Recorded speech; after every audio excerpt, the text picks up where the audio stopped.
So let's talk about the fire metaphor. The first question I asked the leaders in my original research was why? Why do you want to undertake this transformation journey?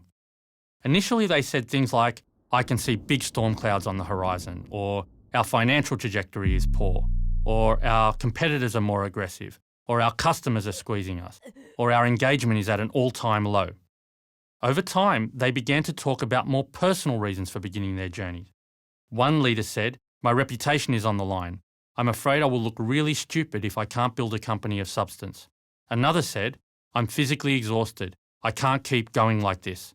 And another still said, every day I try a different approach, but nothing seems to work. I'm starting to feel like an imposter. So it struck me that all these responses centered around a fear-based motivation for change, or what is often termed a burning platform. Now, this metaphor of a burning platform has been around for at least 2 decades, and it comes from a story about a man who is working on an oil platform out in the North Sea. So this guy is awoken one night by a large explosion. He runs up on deck and sees that the platform he's on is actually on fire. So he has a choice. Does he stay on the platform and burn to death, or jump 150 feet into freezing cold water and hope that he survives? He makes the decision to jump, somehow manages to survive the impact, and is eventually picked up by a rescue boat just before he freezes to death.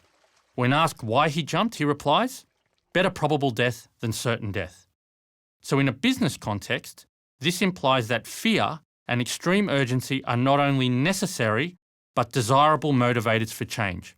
In other words, in order to transform, we all need to run around with our ass on fire.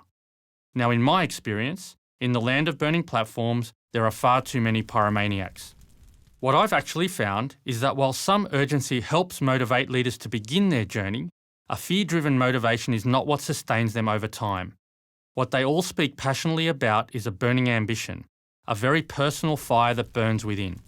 They speak about things like fulfilling their leadership potential and redefining their definition of success to include balance, and a deeply held desire to live a big and authentic life. This personal burning ambition then transcends into a burning ambition for their organisations as well. One leader not only wanted to transform the culture of the company locally, but to effect positive change in the corporate parent globally. This resulted in him making decisions locally, knowing that he was placing himself in the firing line.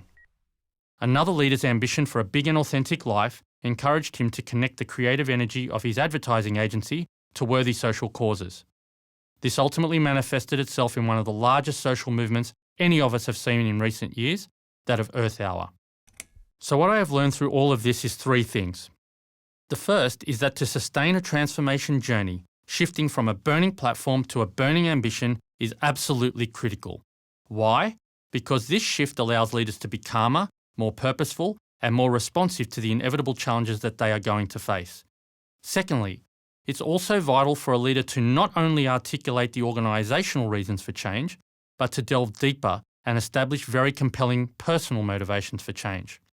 Finally, the fire, or the big why, is actually a crucial part of how leaders transform. As Nietzsche said, he who has a why to live can bear almost any how. And this is why I place the fire at the centre of the 7 metaphors, because if the fire goes out, all other factors are redundant.